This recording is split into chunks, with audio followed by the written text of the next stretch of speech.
Hello, everybody, and welcome to the Entrepreneur Motivation Podcast. I'm your host, Chris Bello, and I'm really excited today to bring you Dr. Patrick Wanis. And a quick bio on Dr. Patrick Wanis is, as a human behavior and relationship expert, Wanis has developed SRTT therapy, which is subconscious rapid transformation technique, and is now teaching it to other practitioners. He's created, developed, built and or implemented various online psychological and behavioral assessments on emotional intelligence, empathy, mindfulness, relationship, breakups, self-defeating behavior, individual core values, and DISC behavioral assessment with a 17-page personalized report. Individuals, HR departments, small businesses, and even major corporations have used Wanis's assessments and specialized and customized experiential training programs and workshops for behavioral change and improved relationships and productivity. Wanis's clientele ranges from celebrities and CEOs to housewives and teenagers. CNN, BBC, Fox News, MSNBC, and major news outlets worldwide consult Wanis for expert insights and analysis on sexuality, human motivation and behavior, communication, body language, and persuasion. Dr. Patrick Wanis, welcome to the show. Thank you very much. That's a pretty impressive bio. I think I should hire that guy. Who is he? Who wrote the bio? Yeah. He sounds familiar. Wow. This guy. He sounds great. Anyway. Yeah. So like we were talking before the show started rolling, I wanted to see, what is your elevator pitch when you tell people what you do? How do you say it in like a 1 or 2 line sentence? It's actually quite simple. I help people to set themselves free from the past and change their behavior for a better outcome. I love that. Plain and simple, and very powerful too. Well, really, people want to know, what benefit are you going to bring to them? So if you say, I'm going to help to set you free from the past and help you to change your behavior for the better. That's ultimately what we want. We want to feel better so that we can interact and have a better life. And to feel better, we have to adjust our thoughts. Our thoughts impact our emotions. Our emotions determine what kind of action we take, and that action determines what kind of result we're going to get. In between, of course, it also connects to our self-image and our subconscious beliefs. What do you believe you deserve? Because, for example, let's say you have a thought which is, I want this, or this is my value, and these are the things that excite me in life. And then you get excited by it and you get motivated, you're about to take action, but you have another subconscious belief that says, I fear rejection, or I'm not good enough, or if they find out who I really am, they won't like me. They'll think that I'm an imposter. Those sort of subconscious beliefs will get in the way of your action. And then you won't take that action. You won't take massive action, or you'll start to take a little bit of action. And if you get too close to the goal, you'll pull yourself back because your subconscious belief is, I'm not good enough. I don't deserve that. You've heard people say when you go, oh, she's not in my league. What does that mean? Why would anyone say she's not in my league? I don't believe in that. I believe that, well, if you change your subconscious beliefs, then you'll believe that she's in your league. Right. And you're automatically putting yourself in a position where you can't have that because you're not allowing yourself to do that. Great point. You're not allowing yourself to do that, and you're limiting yourself by saying, I don't deserve that. That's not good enough for me. That I'm not good enough for that. Whether that's a relationship, a business deal, a contract, a raise, whatever it is, if you don't believe you're worthy of it, you're either not going to go for it, you won't enjoy it if you get it, or you'll push it away or sabotage it.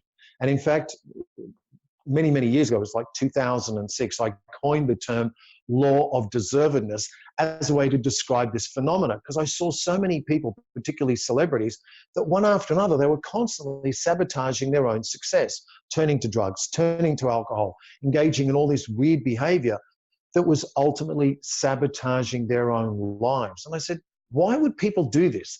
You've got all this success, at least the external version of success. You might have money and wealth and fame and fortune, power and influence, even a great relationship. And now you're going to all these great lengths to destroy it all. Well, why? Because you subconsciously don't believe you deserve it.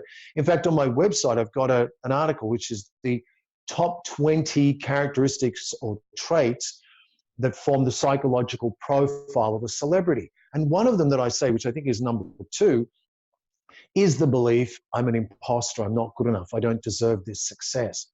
We all experience that. It doesn't matter whether you're already very successful or not yet successful.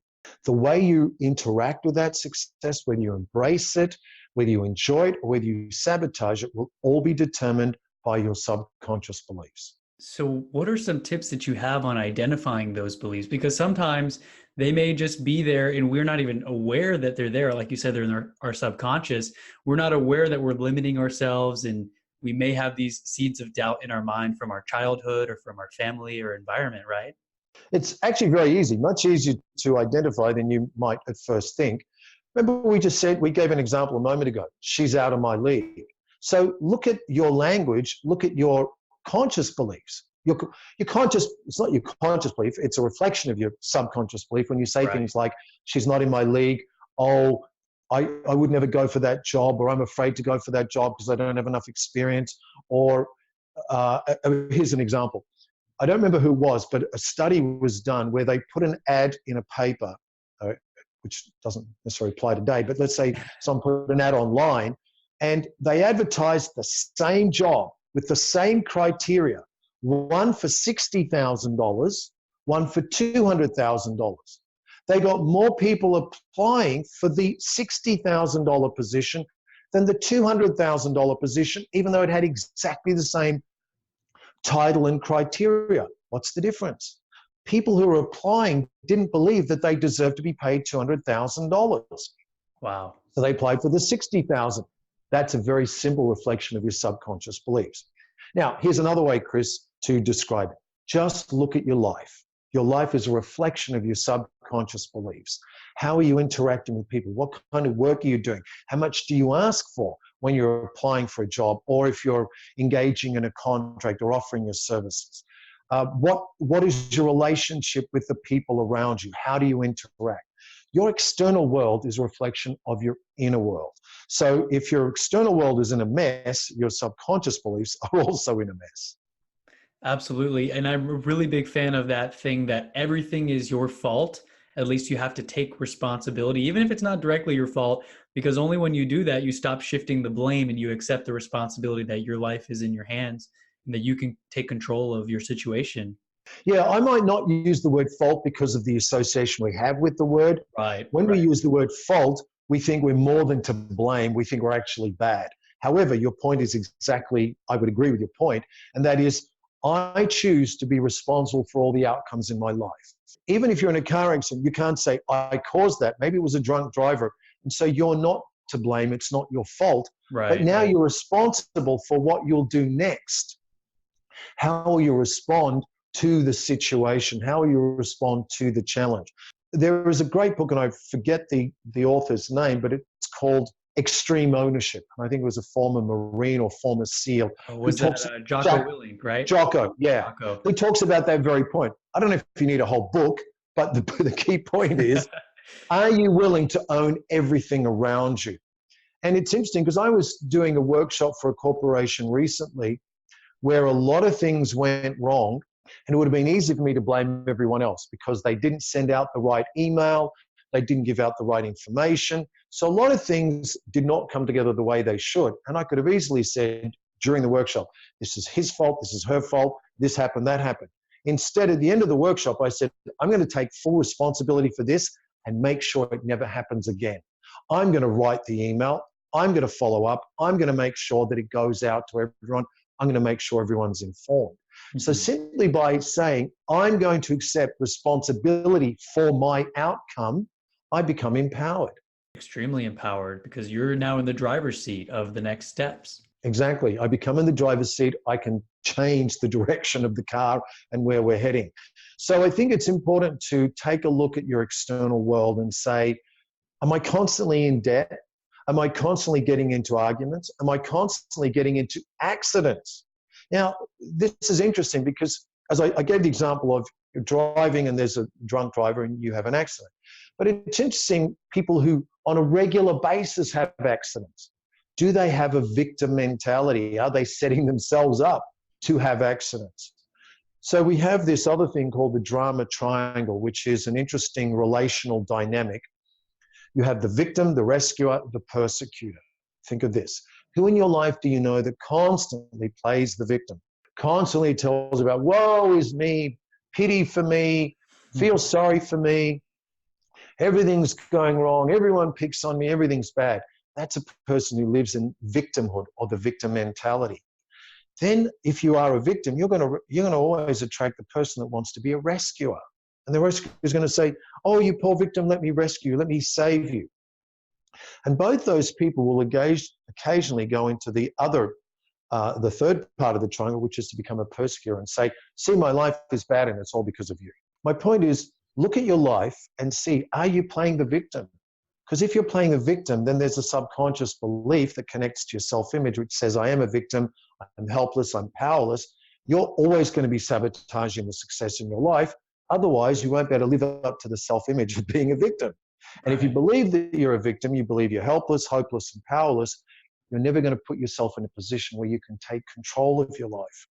And I've actually helped a lot of people get out of that. I had a client who didn't recognize that his girlfriend was playing the victim, he was playing the rescuer. And his business, he was doing exactly the same thing. So he naturally attracted into his life, all of his employees were victims, constantly playing the victim.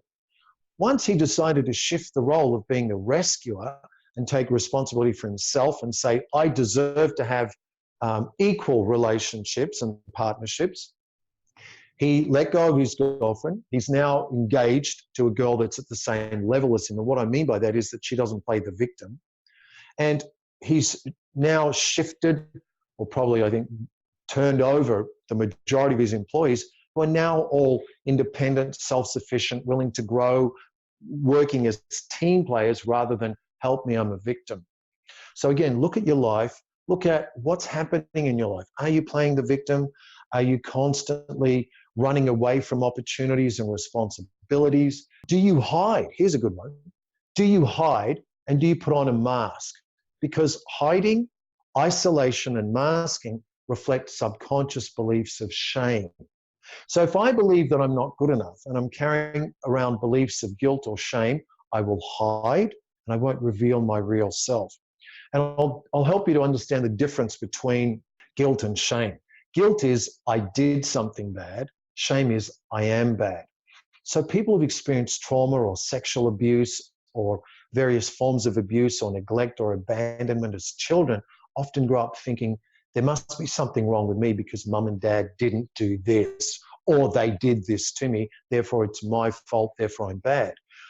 And those sort of people who carry on guilt and shame will often hide. They'll isolate themselves. They won't be open to being vulnerable. They won't be authentic. It's not that they're bad people. It's just they don't believe that they deserve to connect with other people, and they don't believe that they deserve the best in life. So they're going to hide and put on a mask so no one can see them. And so they don't reveal their real self because they think, if I reveal my real self, I'll be rejected. They'll find out who I am, then they'll know I'm not good enough. So again, you can start by being willing to be open with yourself. How do you interact? Do you hide? Do you have a mask? Do you isolate yourself? Do you have feelings of guilt or shame? If you have feelings of guilt and you know you did something wrong, then work on forgiving yourself. Go and ask for forgiveness. But most importantly, forgive yourself. The other person may or may not forgive you. And then there's always the situation where the other person's forgiven you, but you still are struggling to forgive yourself. Now, I see you smiling, so you probably understand that. I've been through that too. I can think of several situations in life where all those different situations have happened. Right. So to get clear if you're experiencing guilt or shame, get clear about what do you really believe you deserve. Now, I recall in Cancun, I did a workshop at the Ritz-Carlton, and we were doing a whole workshop on self-defeating behavior and the law of deservedness. And these people were, had spent a lot of time and energy in personal development. So when I said to them, look, I'm going to ask you the question, why do you not believe that you deserve this, the good, the best, or whatever it is you want? And someone said, oh, we shouldn't be looking at that question. We should only be focused on the positive and affirmation. I said, look, you can have these affirmations, but inside you is a subconscious belief that says, I'm not good enough. I don't deserve this. I said, if you're willing to face that belief, then you can change it. And it was really amazing the things that people ended up sharing as they looked into that part of themselves. And I remember there was a lady who revealed that she was carrying around both guilt and shame because she cheated on her current fiance. So she believed at a subconscious level that she should be punished, that she doesn't deserve good. So she had to say to herself, why do I believe that I'm not good enough? Why do I believe that I'm not deserving? Then the answer comes up. So there's another way for you to uncover what are your subconscious beliefs about your level of deservedness. The idea is to keep raising your level of deservedness. Then you're open to all the great things in life. When a person builds great things and sets up great companies, it's because they believe they can. It's because they believe that they're worthy. It's because they believe they have the ability. So you have to have hope, optimism, resiliency, and self-efficacy. Self-efficacy is a belief in your own abilities. Resiliency is the ability to bounce back. Optimism is about actually believing that you determine the outcomes. You're not just a victim to everything around you. You're also a realist. You know what works and what doesn't work. And hope is about setting a goal and believing that you can actually achieve that goal. Again, they're all connected to your self-image. They're all connected to what are your subconscious beliefs about what you deserve in life. Another way to potentially look at what are your subconscious beliefs is look at what you experienced in childhood. What did your mother and father reflect to you? How did they treat each other? How did they treat you? 90% of the time, maybe 99% of the time, if your parents neglected you, if your parents didn't give you validation, or they constantly criticized you, or they constantly judged you, or they compared you to your older brother or younger brother or sister. I see you nodding again. I got two because we've brothers. all had this. Yeah, we all had this. Someone says, why can't you be like your brother of so-and-so? Oh yeah, the comparison game, right? Right. And then what happens is you think, I'm not good enough. So you look at how did your parents treat you? Did they validate you? Did they invalidate you by giving you constant criticism? Or did they just not validate you by ignoring you and allowing you or leaving you to feel invisible? The way that your parents treated you, the way that your siblings interacted with you, will also determine what your subconscious beliefs are. Because all of these beliefs are formed in the very early years, usually between 5 and 8 years of age. And also, if you didn't get your emotional needs met in the first 2 years, that's going to determine how you attach yourself in relationships. And again, whether you believe you're safe and secure in a relationship. So ultimately, we are creating the majority of our relationship. I'm going to shock people by saying I don't fully subscribe to the law of attraction because I don't believe that we're responsible for tsunamis and earthquakes and hurricanes. We might be responsible whether we choose to stay in that place when we've been warned, but I don't believe that we make the tectonic plates shift and therefore an earthquake or a tsunami occurs. I do believe that we, living in the Western world with so many opportunities, have greater opportunities and possibilities than, say, someone living in a third world country or someone living in a tiny village in Africa who has very little access to technology, very little access to information and education. So we have greater opportunities. So I do believe that I'm responsible for 90% of my life. At least let me decide or get clear about what can I control and what can't I control. And then place all of my energy focusing on what I can control so I can create the kind of life I want. That's so powerful. And I think, like you said, out here, we've got so much access to knowledge and information online to learn these types of things, to read these kinds of books that open up your mind to the possibilities. I actually spoke on this on a recent podcast episode where I've been to third world countries where someone's job is literally moving a pile of bricks from one pile to another pile for 12 hours in a day, probably just to get $2 or $3 or put food on the table for their family. And they don't know better. They were born into that. That's what their family does. And that's all that they think is the opportunity presented to them. Whereas when you're open to that information and the knowledge and the potential of your life, and you start reading these books, you realize that, my situation is current. If it's not what I want to be, I'm moving towards a better life and I'm manifesting that vision that I have for myself. Good point, because I actually lived in the Gambia, which is in West Africa, and that is one of the few countries in the world called it is the Gambia. The Gambia, really? Yeah. And the reason I'm saying that is because for most people, the emphasis was on surviving. Right. See, if you also look at the, I'm trying to remember the pyramid of, Maslow's hierarchy, right?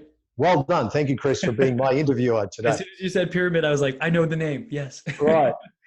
Now, if you look at Maslow's hierarchy of needs, what's the first foundation? Survival. You Survival. have you have to have food, Shelter. water, shelter, right? You've got to be able to be warm, know you can sleep, know you can eat. So when you go to these countries where they're barely making it past the first layer, the foundation of the hierarchy of needs, if their need is just surviving, then they can't focus on self-actualization, self-realization, realizing my potential, making a big difference in the world. All they're focusing on is surviving. But here in the Western world, most of us, there are still some people who are struggling to survive. Most of us, though, aren't focused on survival. So we have the opportunity then to say, well, can I enlighten myself? Can I go to another level? Can I expand? Can I make greater connections? Can I make a greater difference? Can I contribute? Can I help people? Can I create a legacy? So we have that opportunity because we have the luxury for most of us where we're not focused on surviving day to day. But when I lived in the Gambia, there were people who woke up and had to think, how am I going to get food, water, and shelter today? Maybe I've got shelter. How am I going to get food? Where am I going to get hot water?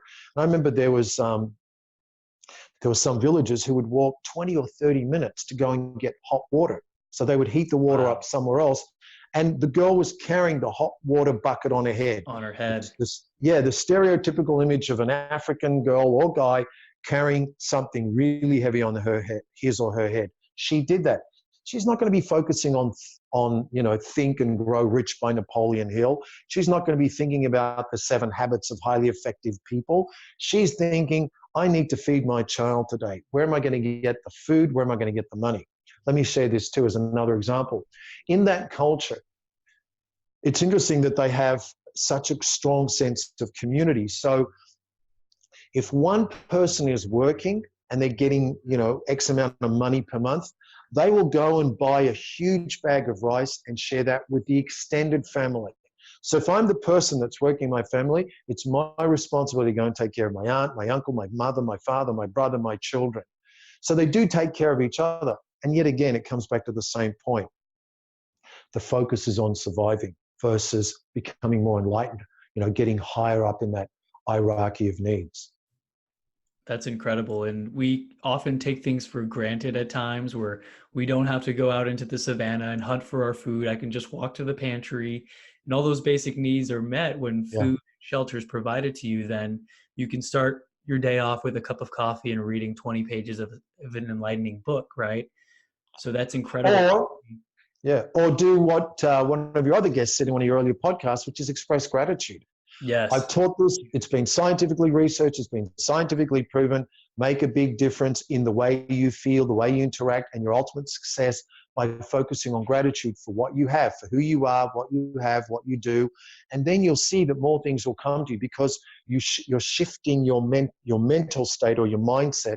There's also the fantastic book and research by Sean Achor, The Happiness Advantage, which is that when your brain is in a happy state, there is a huge advantage. You become 31% more productive. You become 37% better at sales. Doctors become 19% faster and more accurately diagnosing a patient.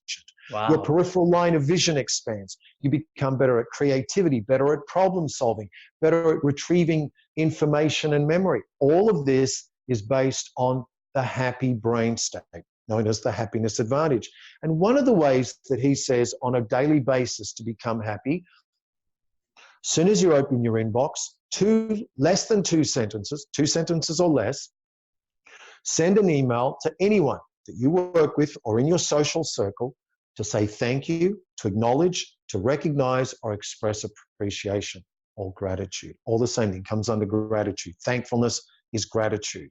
So just doing that every day tells you, oh, wow, Chris Bello is in my life, and I want to thank you for giving me this opportunity to spread my message. And I'm really grateful for that opportunity because I've reached more people and I feel like I'm making a difference. 2 sentences. If I send something out like that every day as soon as I go to my inbox, I'm already starting off with a recognition that I have a social circle, a social support system, a social network, that things are good, rather than whining and engaging in self-pity and focusing on what's not working. Focus on what is working. And you impact other people positively too. Right, because you start their day off with a smile when they get your email. Is this an exercise that you implement daily when you go into your inbox? Yes, and I'm teaching it to corporations. Awesome. And I actually do affirmations in the morning, gratitude and success affirmations. What are your thoughts on that? well, gratitude is fantastic. I have an interesting perspective on affirmations. You're not going to convince yourself of something you don't subconsciously believe. Right, So right. if I'm standing in front of the mirror and I'm big and I say, I'm skinny, my mind is The going, no, I'm not. self-doubt will talk to you and say, no, you're not. True. Part of it's self-doubt. I also think it's part of it's your self-image. Does it match your self-image? So Right.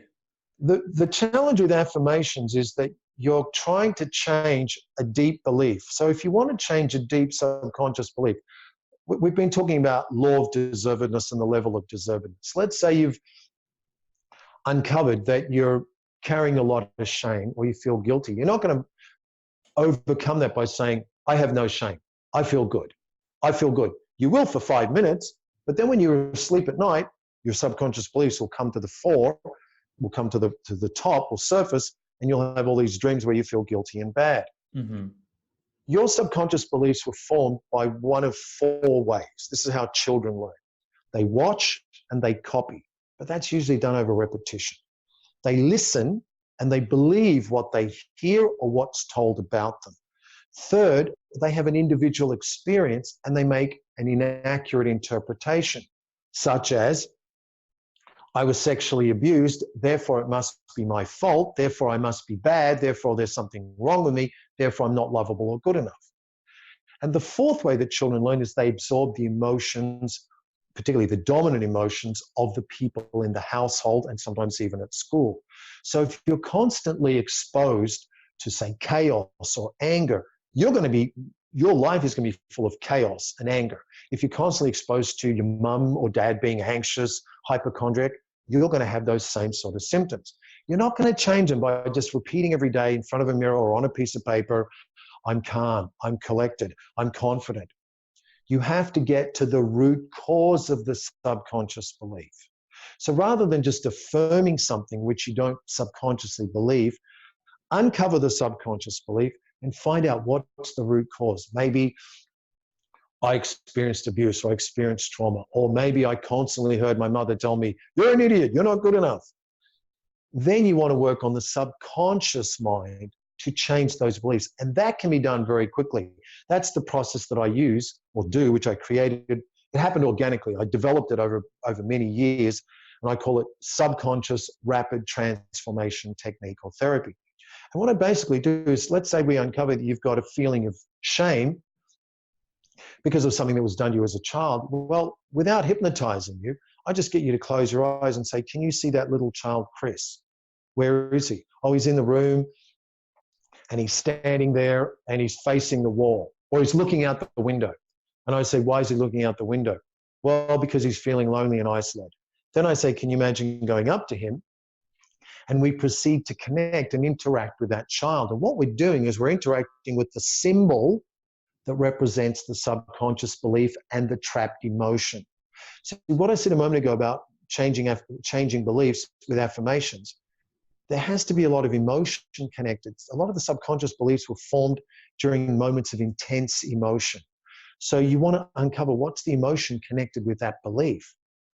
You want to release that emotion and then present new evidence to change that belief. And sometimes just by helping the client to recognize that these were the beliefs created by a child who didn't know any better. The children, for example, are egocentric. They believe they're the center of the universe. My universe revolves around me. If my mum's happy, that's because of me. If dad's angry and he won't talk, that's because of me. If mum and dad divorce, it must be my fault. That's because of me. They're the conclusions that children make. That's the way we end up growing into an adult and having all these limiting beliefs, because we're really still operating off the mindset and the subconscious beliefs of a child who made inaccurate interpretations. And then I have clients, Chris, who, let's take the example of a lot of women have experienced this. They experienced sexual abuse by a father or a stepfather. They told their mother about it, and the mother didn't believe them. Now they have two traumas: the trauma of the sexual abuse and believing there's something wrong with me, I'm bad because I was sexually abused, and then saying, Mum didn't protect me, Mum betrayed me, Mum didn't believe me. So then they have this subconscious belief, because my mother betrayed me, I'm all alone. I can't trust anyone. I'm not safe. I'm not secure. You're not going to change those deep subconscious beliefs, deep-rooted beliefs, by just doing affirmations. Better is go to the root cause of whatever the belief is, whatever the issue is. And then if you want to reinforce something, look at your self-image and say, what is my real self-image? Do I believe I'm good enough? Do I believe I'm worthy? And reinforce the new beliefs with actions, with new habits, because that also will shift your image. So let me ask you this. Let's say I'm going back to little Chris, and luckily I had great parents, great upbringing. I don't have any issues that I can recall. But if someone were to go back to their younger version and they're talking to themselves, their subconscious mind, how would they break those beliefs that they had back then, or those feelings of everything being their fault? Would they be changing their perspective in the current state and kind of talking to their younger version in their mind? These are all good questions. So obviously it's easier if you've got someone guiding you, and for a number of reasons. Let's say though you're doing it on your own. What you're doing is you're connecting first. You've got to identify, well, when did I first experience anxiety? Oh, I was waiting outside after school and my mum forgot to pick me up. Okay, so you have an image of that child and you've got to separate yourself from that image. If I say to you, well, do you remember that time? You'll say, yeah, I see myself standing outside school. I go, whoa, hold on. Can you see the little boy standing outside school waiting for his mother? So see it from like a third person view. Exactly. It's got to be a third person view, because that helps you to separate yourself from the experience, so you can get a new perspective on it, and so that the emotions don't overpower you or overwhelm you. Engaging in this exercise also teaches you that you can separate from the emotions. You're not in denial, but the emotions aren't controlling you. So then I guide you and you connect to the little boy. We identify each of the emotions the child experienced. We validate those emotions. Then we say, well, what conclusions did this boy make? The little boy might say, because my mum didn't pick me up, therefore I'm not lovable. I'm not worthy to be picked up. I'm not important. I'm not significant. I have no value. Then you would talk to that child and say, listen, your mum forgot you, not because you're not lovable. It wasn't about you. It's not your fault. Your mum got caught up and she got busy. And unfortunately that happens. It was still wrong, but it wasn't because there's anything wrong with you. It's because mum got caught up. So you're explaining to your younger irrational self what your now more experienced logical person, I guess logical self understands. Right. That your mom got caught up at work and it wasn't your fault. Right. And you would also at the same time identify the needs of the child and say, I understand that you felt alone. I understand you felt afraid. I understand you felt scared. That makes complete sense. Now, the advantage of working with someone, such as myself, is that in some situations, it's a struggle for people to do that on their own, because as soon as they go there, they're overwhelmed with emotion. They don't want to be in that memory, right? Well, and I don't want you to relive the pain. I don't want you to relive the trauma, because that doesn't help you. You're already reliving the pain and trauma when you're having post-traumatic stress disorder, or when you're having panic attacks or anxiety attacks, or when you're feeling depressed or you're feeling insecure or afraid. That's because you're re-experiencing the past. So I help them. So if they are, say, reliving pain and trauma, I go, hold on, whoa, this isn't about you. You're on the phone with me. You're here with me. This is about a little child that exists in your mind. Can you separate? Can you recognize you're here to help that little child? And I might have to do that a couple of times. And when I do that and the client's able to separate, now they're coming from a place of feeling calm. They're not engaging the fight or flight response. So they have a greater mental or neurological capacity to bring new understanding and perspective to themselves. And there's a few processes and steps, and often I'll bring in new information like I just shared with you a moment ago about the 4 ways that children learn, or that children are the center of the universe, or the needs of a child. Because people forget, even though every one of us, you and I, were children, we may not be consciously aware of, well, what are the real needs of a child? Everyone says, oh, a child needs to be loved. Okay, but what form is love? What does that mean? First, a child needs food, water, and shelter. Then it needs also physical love and affection. Then it needs all these other things that we put under the umbrella of love. Attention, recognition, acknowledgement, validation, belonging, sincere concern, understanding, patience, tolerance, praise, bonding, companionship, friendship. See how big the list is? And it's That's a lot. it is a lot, and I left out some for sure. And yet, none of us really get all of those needs.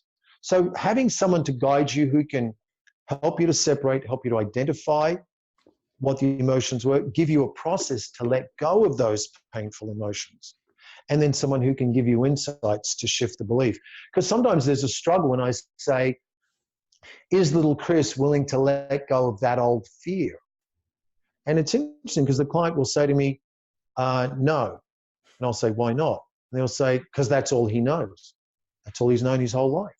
So then you need someone to say, okay, what's the benefit of holding on to that fear? Oh, that fear has kept him safe, or he believes it's kept him safe. But how is it affecting you today? Well, I'm afraid, so I don't go out, or I don't interact with people, or I don't speak up, or I'm a people pleaser, et cetera, et cetera. And then I help them eventually to show, to help that child to let go of that fear and also to express compassion to themselves. So anyway, my whole long-winded point of this is we do create our own reality from our subconscious beliefs along with the emotions that we have attached and associated and connected to those subconscious beliefs. Right. And I've actually been doing a lot more research lately into the law of attraction and affirmations and just improving every area of my life. And that is one very strong point, like you mentioned, is the association of feeling and emotion when if you are saying affirmations, or if you're thinking about the kind of car or whatever it is that you want, to actually smell the leather on the steering wheel and hear the engine going when you're accelerating or whatever. And it doesn't have to be a car, it could be for anything else, because it's one thing just to say, oh, I want a Ferrari or I want a Lamborghini. It's another to actually associate the feelings or go do a test drive, right? So it's more real than just some people won't even about it. Some people won't even go and do a test drive because they don't feel what? Worthy, right. So if you really want walking into the dealership, like, oh, they're going to find out that I can't buy this car right now. right, and let's say you go to the dealership, you can walk around and look at the car. Maybe they won't let you drive it because you need to put down a $10,000 deposit or a credit card or something. Yeah. You can still go to car shows. You can still, in your own mind, you can watch videos. You can imagine what is the experience like of driving that car, and do you feel comfortable and worthy of being in that car? So the interesting thing is the mind doesn't know the difference between an imagined experience and an actual experience. That's why when you watch a movie, you can feel afraid. You can fall in love with a character on the screen. That's a really great example. Yes, because you've been experiencing all those emotions. And even though you know that's an actor and that's an actress and it's a script and et cetera, and that's CGI, you feel it as real because your brain processes it as a real experience, which is why I watch less and less horror movies or movies that are really negative and down. People say, have you seen this movie? I go, what's it about? And I go, no, I don't want to watch it. I'm not going to watch it. Yeah. And it's not because I want to be Pollyanna. It's because I think I recognize that everything counts in large amounts, as Depeche Mode sang. And the point is that those small things still enter your brain. And that's why I also say to people, expose yourself less and less to the negative news. I would wake up sometimes at night and I'm thinking about something that I read in the news or heard in the news or watched in the news. I went, this is ridiculous. Because I also teach you're either moving closer to your goals or further away from your goals. There's no neutral. Let's say you say, well, what about, Patrick, if I'm sitting on the beach and enjoying myself and I'm relaxing? I'd say, well, is it getting you closer to your goals or further away from your goals? It probably is getting you closer to your goals if you're relaxing, and that's taking care of your emotional, psychological health. Mm-hmm. Now, if you decide to stay on the beach for 6 months, then maybe you're not going to get closer to that goal of getting the partner you want, or getting the car you want, or the house you want, or whatever other changes you want to make. So whatever you do does count. It does make a difference. We have 65,000 thoughts a day. What are those thoughts? What are the thoughts you're having? The more you keep priming your mind or seeding your mind with negative thoughts, the more your mind's going to be feeding those thoughts. You're feeding them. Not only are you harvesting, you're nurturing them. Then you're going to be harvesting the fruit of those thoughts in your world around you. Right. And I know changing your environment and even weeding out maybe some of the negative influences in your life, even if they're family members, just spending less time with them maybe is extremely important in getting to that next level. Do you have any recommendations on how one can surround themselves with more positivity? Is it like walking through a park Sure. and looking at nature, or? Well, there's many things. I've also got a fantastic video on gaslighting, the 20 signs that you're being gaslighted. And of course, that's for extreme situations, but people still experience it. I also have written a lot about emotional vampires, recognizing the people in your life that are draining of your energy. Right. I've also written about toxic people, that people can be toxic for you. Now, unfortunately, sometimes that is family members, because no one's perfect. Now, you've got to decide, what can I tolerate? What can I handle? And what sends me off the cliff? What sends me off the edge? What I have found with clients is the more work they do on changing themselves, the less they get triggered when they go back to the house for Thanksgiving or a family event or a family dinner. And they'll say to me, I had lunch with my mum and I wasn't so angry. I got together with my dad. We had a great conversation. So the way that you shift also affects your interaction. Having said all of that, there's going to be people in your family members, other people in your life, people at work who are toxic. And when you recognize that, you've got to set boundaries. And I've even said to a client, look, you want to go and visit your mum, that makes sense. If though you're telling me that when you stay at that house for 3 to 5 days, you come back physically sick, you come back feeling depressed or you're angry, then why not spend a few less days, go and stay in a hotel, or limit the amount of time that you're staying there, and explain to your mum, say, Mum, I love you, I'm going to spend the whole day with you, but I'd like to have some privacy, some alone time at night, and I'll come back tomorrow and spend time with you. And that gives you the opportunity also to sort of rest and escape. Now, in terms of your environment, become aware of your environment. What images do you have around you? What posters do you have? What photos, what drawings do you have? What screensavers do you have on your computer? And what messages do you have? How do you connect with people? Do you connect by comparison, criticism, and complaining? Now, I call them the 3 thieves of happiness, and I've got a new video on that as well. Mm-hmm. That if you're constantly comparing yourself to people, you're going to feel miserable. That's how you're engaging in negativity. If you're constantly looking for things to criticize, you'll find them. Beware of that. And if you're constantly complaining, you're not going to be focused on solving the problem. You're going to be focused on what the problem is. And I say this in the video that I taught a client who says, look, I constantly have employees coming and complaining about X, Y, Z, the soap, this, that. I said, simple. Tell them that before they can come to you with a complaint, they have to come with a solution. And they have to have researched it. They're thinking, how can I make a change rather than how can I just whinge or whine? Mm-hmm. So that's a couple of things.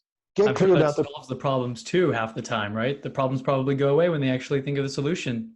Well, if they come to you with a really good solution, then you're going to be less resistant to listening. Right. It's not really complaining at that point. It's like presenting it's saying, a problem. Yeah, I've identified this need or this problem, and I'm presenting you with a solution. Mm-hmm. I mean, that's what we all do in business. Right. There's a problem or a need. Here's the solution. You're thirsty. We have this drink for you. You're hungry. We have this food for you. Right. You want a better sound system. We have these speakers for you. You want a better relationship. We have this product for you. You want to feel better in yourself and have better relationships. We have this therapy called SRTT, for example. Everything's about identifying a need, identifying a problem, and then solving it. That's how you create a great business. I mean, whether you look at Tesla or any of the big companies, it's always about solving a problem. So, yes, I would say to him, let them come to you with a complaint, but it's got to be matched with a solution. Here's the problem, here's the solution. The other thing about being positive, I think we already stated it, I would suggest watching Sean Acor's video on the happiness advantage. He offers you 5 steps, 5 daily steps to happiness. And if you don't want to watch the video, here are the 5 steps. Number 1 is that thank you message that I said. Number 2 is daily exercise. Number 3 is meditation.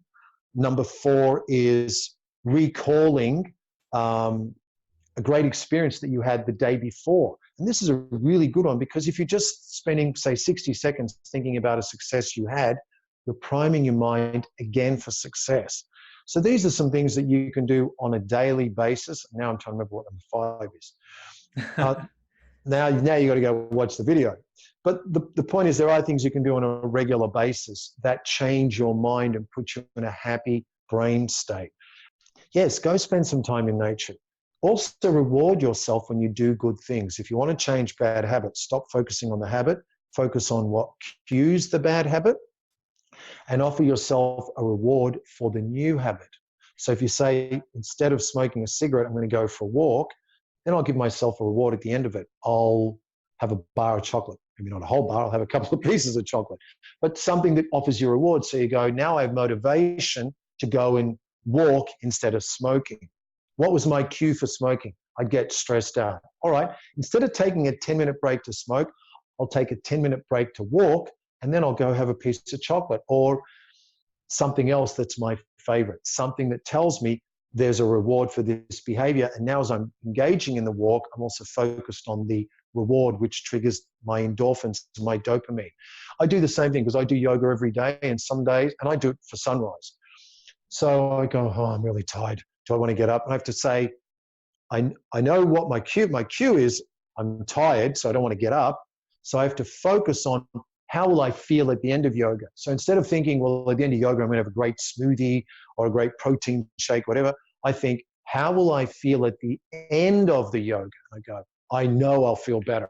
I know I'll have more energy. I know that I'll feel better at the end of it. I know I'll feel more awake and more energetic. By focusing on that outcome, I'm able to wake up. That's incredible. That's something that I've been practicing more lately too. I think I've heard of the 5-second rule, if you've heard from Mel Robbins, where she thought of the spaceship and how they were doing the countdown. And she saw 5, 4, 3, 2, 1. And then the spaceship started going, right? So he said, anytime you're hesitating to make a decision or to get up when the alarm goes off, count down from 5 and give yourself that time, and then literally get up, rocket, right? Take action, because otherwise you'll hit snooze and you'll think, oh, sleeping 10 more minutes will be better than waking up and working out. But if you associate that feeling of how good will it feel after I am done with that workout, and when I can say that I've done more before others have woken up, how will that make me feel? It helps you get that motivation to take action right away and immediately. Right. And look, if that simple countdown by Mel Robbins works, use it. If there's a different kind of behavior that's a little more challenging and you want to use what I presented or proposed, use it. That wasn't even my creation. It was from another gentleman, I've forgotten his name, an author who spent years researching it, and that's how he changed his own bad habits.